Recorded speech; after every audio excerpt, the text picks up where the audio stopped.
I What's didn't know we going had. on, everybody? This is James Collins, Green and Clean Professionals, and Greg Hyatt from Big X Media and Chris Stevens, excellent server administration professional. So we're going over tonight some of the foundations of the web, how it works, and just having a conversation amongst us. Hopefully, bringing some value to you guys on what it takes to build a good website and host potential artificial intelligence or even personal tool sets on VPS servers. How you guys doing tonight? Everybody okay? Yep, doing great. Doing great. Finishing up a long day of work. Same here. That was Same here. me buttoning down some bolts on some, I won't say last minute projects, but ongoing projects to bring them to their final closure and put everybody in a live position and move along to new and bigger things. It's always an awesome feeling. So you're staying busy too, Greg. We're all busy during the day. I get it. Uh, let's just go ahead and get started. And what do you, let's start with Chris and ask, what does it entail? What do you feel is important for server administration, just from your perspective? I didn't. You broke up, or I broke up. I What did you said, ask? I said, what do you feel is important for server administration? Like, what would you say are maybe three important facts of server administration that anybody new would need to know? Oh, security, resource knowledge of the OS, knowledge of the application. I know this is for knowledge of the applications that are being ran, the stacks that they require, the resources that those stacks require, not just the OS level resources. If you got those four, you can pretty much do anything. So, expound a little bit on like OS resources and stack resources. What's a stack?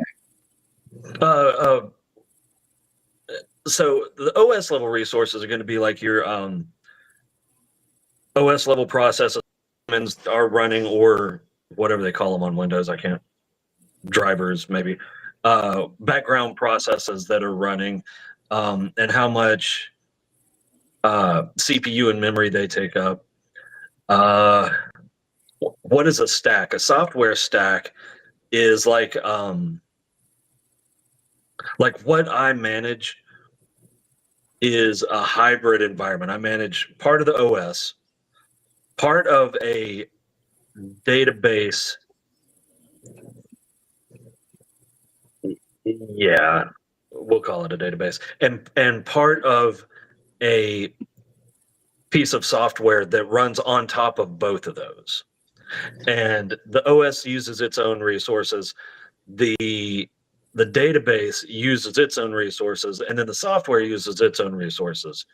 And honestly, the majority of my job is monitoring those to make sure we don't get silly things like a runaway print job that decides that instead of being a meg, it's going to be 3 gigs, and then we run out of server or disk space on, one of the different disks. So yeah, that's the quick and dirty on server administration. Because if you got the resources, you can and knowledge about the stacks that are running, then you can do anything. You can do anything. Yep. So I'm going to kick into Chris's sideline a little bit. I'm sure he'll understand this from me being an actual hosting provider and having the ability to create different segments of different stack levels. So whether a person just needs general hosting, shared hosting, virtual private server, or a dedicated server, then I can nitpick it down to, do they need a Windows based or a Linux based server platform, and then set up the disk space that they need to host whatever stack resources they're going to put in that and control the output and usage of said stack. Does that sound fair, Chris? Yeah. Have you Yeah. looked at it from the website side before? Do what? Have you looked from the website side before of how to manage a database and resources from a website? No, I mean all of our stuff, all the stuff that I manage is in the cloud. Um, all of our stuff is in the AWS clouds. Uh, but as far as managing a web server, no. I mean, I can't It's imagine. Well, it's pretty that's much the not. same thing, Chris. I mean, it's the only big difference is I'm a reseller for Name Hero, Mm, so it's all cloud based, if you will, infrastructure. It's right. just managing to set up the right server configuration for an individual client's needs based on what kind of databases or content they're running on their back end that needs to be outputted either to a GUI system or front end or served up through a website. Just making sure the resources are there to meet the demands of how many people are going to be using it at any one time. Yeah, I guess. All right, now that I think about it, I've got a lot more experience with that than I kind of led on because that's what I do every day. Because like we have, all of our servers are Linux, um, and we've got a primary backend and a backup backend, and then we have three front end application nodes, and then we've got a disaster recovery node, and all of that's connected. And then we have read only emergency systems that actually go through a Linux backend, but then a Windows. Oh, I hate messing with Windows. A Windows read only server that serves up the GUI to the users. Matter of fact, I have to uh, redo our SSL certificates on some of the backends next week. So, do you know the actual type of disk that are being utilized in the AWS platform? You mean at the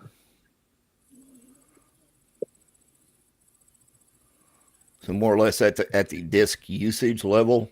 So, are these you, like on Lightspeed servers, or I know it's on AWS, but when it gets down to the actual disk drives, what are they using configuration wise? I don't know. Those were set up for us. Uh, I mean, they're using the what is it, the EC2 stuff, but as far as what kind of virtual appliance they're using and stuff like that, I don't know. We've got so many different teams at so many different levels that manage so many. We've got a team that does just backups, and we've got one that's. This is kind of weird. We've got one that's just platforms and OS, and then we've got my team, and then we've got uh, one that's just corporate data warehouse, and one that's just virtualization. And the virtualization does all the read onlys. We have a national team that coordinates with AWS to set up the initial um, VPS. I think they didn't let us in on very much of that. Yeah, that's a true difference. If you got ideally to be able to set up, and so our VPS systems, a person who sees that they need that kind of operation, they're responsible to get in there and do exactly that. Configure their disk, how much space are allocated to each type of operation they're going to run, the whole thing. So at the end of the day, the client's in control and basically needs to know how to get everything set up and running. But that's why more people move over to something like a dedicated, which is a little bit more controlled from my end, or even a shared hosting environment, or even a dedicated hosting. Still controlled, we set everything up, just gives them a little bit more flexibility in the items that they can use on the back end, whether that be WordPress, whether they want to install Docker, whether they want to do something like a Mariana raw database and build off of it. I mean, the options are endless.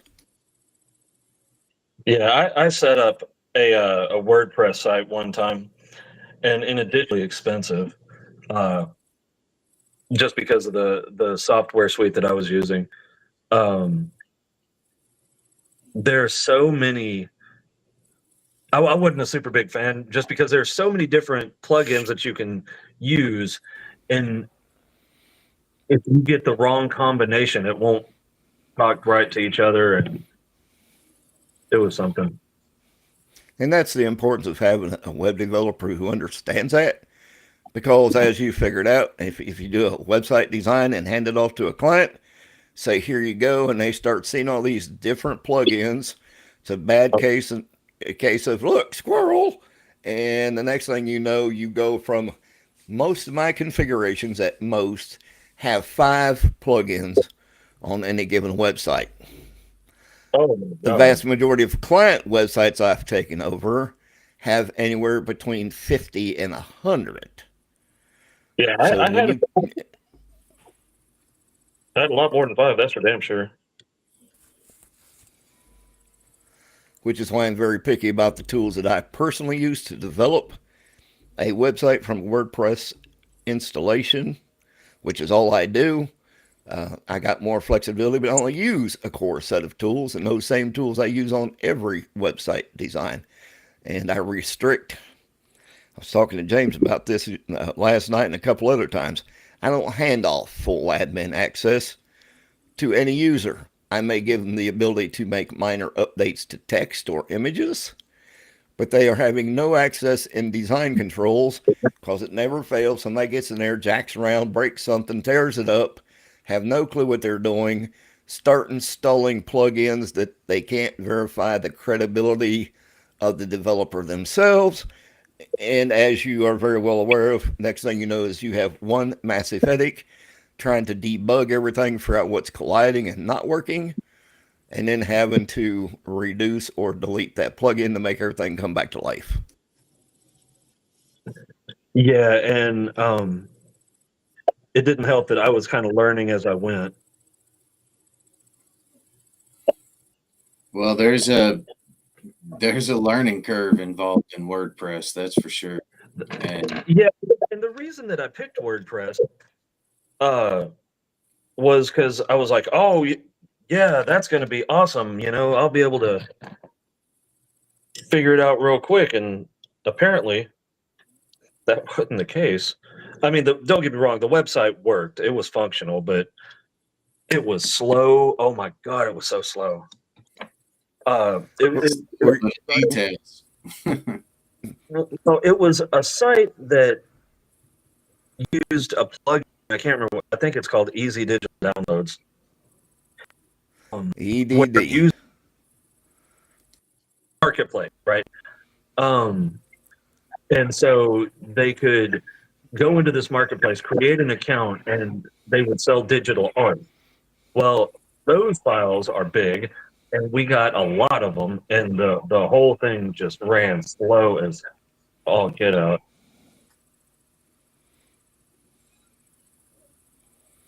Yeah, I remember those problems, and Greg fixed those. And speaking of, I was talking with Greg last night and letting him know that you're going to be involved in as a partner on my side of the AO Tool Agency. So I wanted you to see Greg's face tonight, and you guys meet because he's going to be building our website and hosting our website because I Yeah, right practice on. preach on that. Yeah, it's all about the right choice of tools. And of course, I started with WordPress about when WordPress even become known as a thing about 20 plus years ago. And it certainly has Wow, evolved so you've from the been doing beginning days. But then, I can hand code a website, but I was like, that's too much like work. So just like everybody else, you find a favorite page building tool that allows you to build it out the way you want. If you need to install some code, you can do it through the builder itself. Pretty much write any kind of code, whether it's PHP, JS, uh, a JSON file, whatever is needed to bring functionality to the front end, and still run buttery smooth and hit Google's optimal performance score sheets. Yeah, when it comes to hitting those score sheets, that's not easy. It Uh-uh. doesn't matter what builder you're using. So to hit them consistently like Greg does is pretty impressive in my opinion. Yeah, I'm always impressed when someone can do something that I can't do, and I can't do that. So I'm not going to claim I can either. I can sure try, but I wouldn't claim like Greg can. He's got proof. yeah, But yeah, the idea of server administration though may come up again sooner than later because I'm considering putting a voice agent out on a VPS that can okay. access, and I think that's going to be a popular way of doing things. So There you go, Chris, real quick. I want to show you. Let me switch over tabs here real quick. Everybody see that? not yet. I'm getting them there. They should be able to now. All right. So there's James's power washing website. Okay. Mobile performance is at 96, accessibility green across the board, which is what Google wants. Switch over to desktop, pretty much 93 all the way up to 100 across the board. That's the spectrum and level I expect on every website I design and release.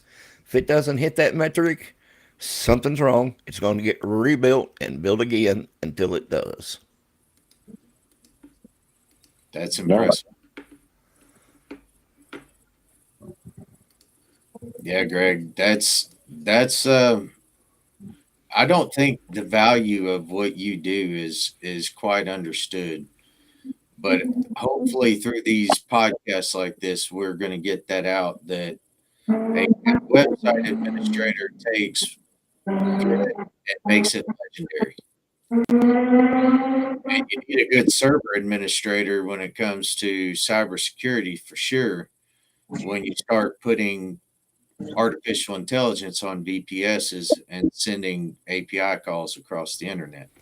Well, and that gets down to in the caching of a website and which things are deemed as at the priority level versus which things can be loaded at the on click level.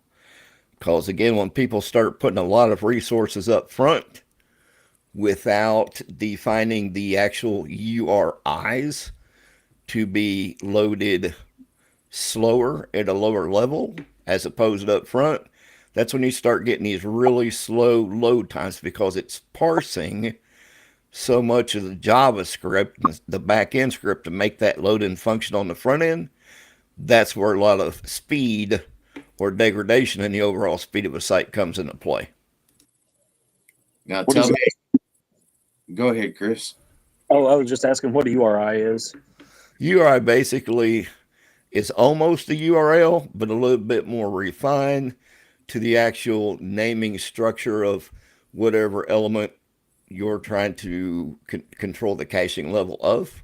Okay. So basically, whatever that inline verbiage inside the code is, Mhm. and then you list that out as an individual per line basis. So if you got 5 different things that they're each own little bot or thing, if you will, Mhm. then list each one of those URIs separately by comma and on separate lines and have those load at a lower level of the caching than immediate. It's almost like a delayed cache, Okay. which gives your load time like a kick in the arse to be able to get all the what's the important and critical CSS and JS files to load up first and preload, Okay. and then build in the other entities of the structure. Does the I stand for identifier? Yes.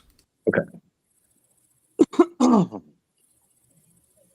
And as always, we're going to hit on that website will be Ask or Answer Engine Optimized with FAQs, with the ability for an LLM text to be inserted at some point later down the road. So things like think of Alexa, Siri, and different voice activated agents can look for your website and pop it up on your phone, just as if you're on a desktop with Google. Okay. Yeah, the other end of that as well too is on top of all that, then is making sure you have a CDN to deliver the big files from, whether that's images, actual program files, what have you. So using somebody, I think AWS has CDN built in or available as a build on or built into their platform. I know from my end, I don't use it, but I reach out to people like Bunny CDN or Cloudflare to utilize as a CDN. Just depends on the needs and the complexity of the website and how quickly I need things to load, and do bigger things need to load in off site, but to the site, but without affecting the speed of the load. That's fair. And AWS is pretty cheap.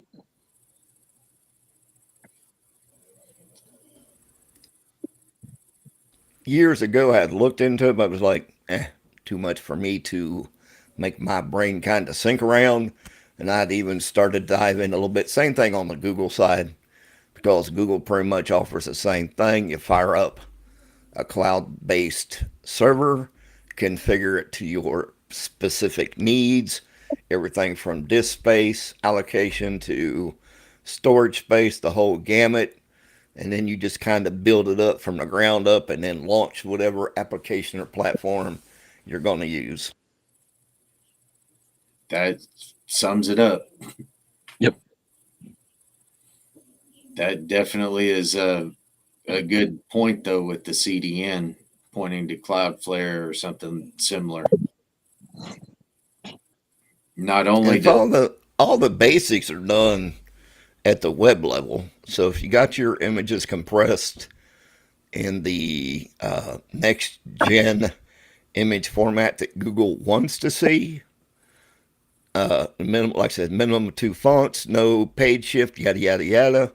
Unless you got some big content like a lot of videos that might be ingested off of the website, even if you're using something like an O embed that you would get from YouTube to embed an actual video onto the website, even that has a strong hit on the load of the website. And that's why you really got to refine if things lazy load, the order that they load, but without imposing any kind of major, significant, noticeable delay from the end user.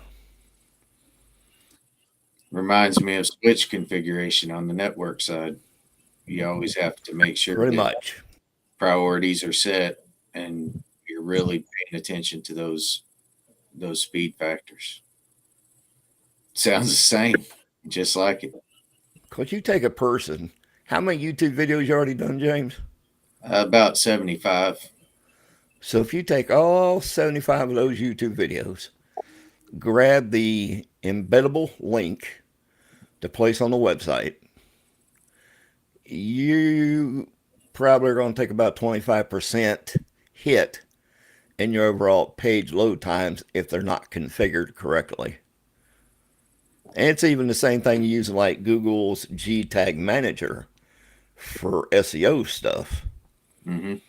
I mean, if you don't, and Google admits it, that their G tag script takes a 5% hit right off the top for your page speed load times. I mean, like, if that's the case, why freaking use it? Just give the G tag itself to utilize within something like rank math or all in one SEO, or just bury it naked in the header file so it can read it, know it's there, sniff out all the tags, and move along. There's no need for something that's going to degrade the speed of your website. And the sad part of it is you got to have it. Plain and simple. Any website you want to get traffic to, you have to have Google's tag manager installed into the head section of your website. That makes perfect sense. Yeah. And you want to make sure that that's configured. That also makes perfect sense. You have to admire the vision of Google, though. When they started, their whole thing was they wanted to index all the information on the internet. You know, even though they don't do any dark websites or whatever, they got their tentacles in everything now. I mean, everything: phones, laptops, operating systems. It's ridiculous.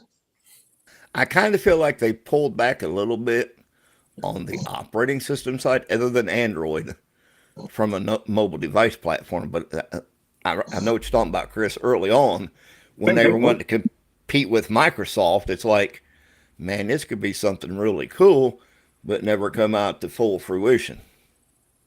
Well, Microsoft kind of cheated, though. They didn't cheat, but they got Well, some big help along the way.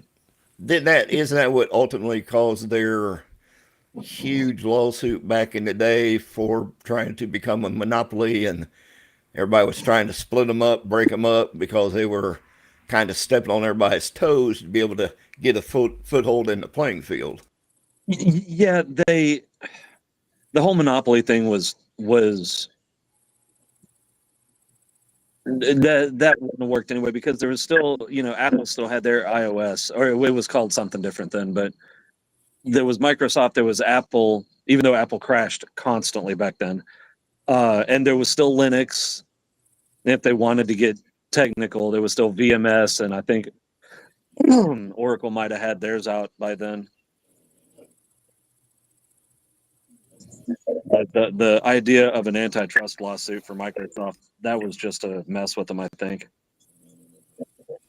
Kind of curious to see what's going to happen with old Mr. Musk. Love him, like him, hate him, whatever.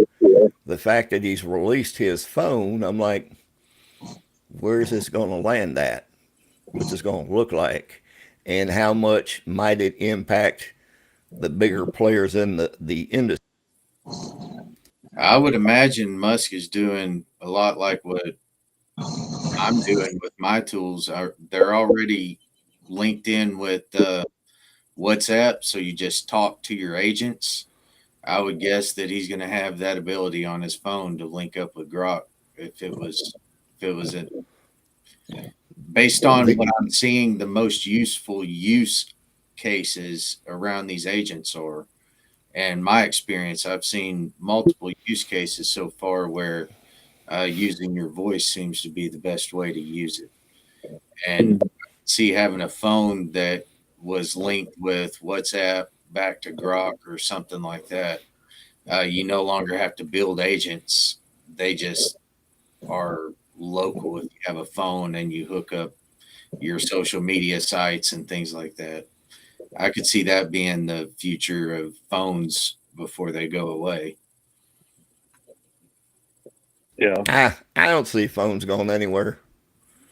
I don't think that they're going to be able to stick around because the technology's already went so far past them. You're talking about like Neuralink and stuff like that? Yeah, and holographic technologies, and then you got the smaller nanotechnologies. They're putting phones in the size of rice grains now. I mean, I can't imagine they're going to have these big obsolete looking screens very much longer. This is on a side. You guys have heard about the Google Willow chip, right? Yeah, of course. Did you know that this happened like I think a week ago, maybe 8 days? They noticed that the Google Willow chip was interacting with the Higgs boson particle. How crazy is that? No, I did not know that.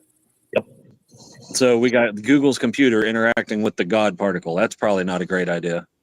On that note, gentlemen. Well, I mean, not only that, but I mean, and this is why these multi-gigawatt factories are popping up everywhere across the country, because the amount of compute power that even swings into that, my brain, and having grown around computers back in the day that were the size of houses inside of a building.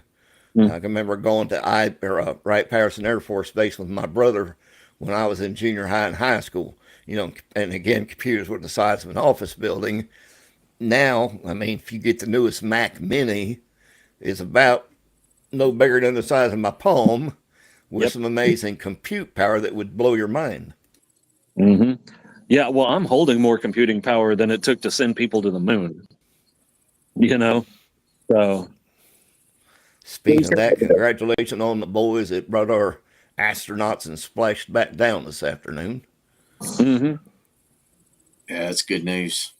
Good news.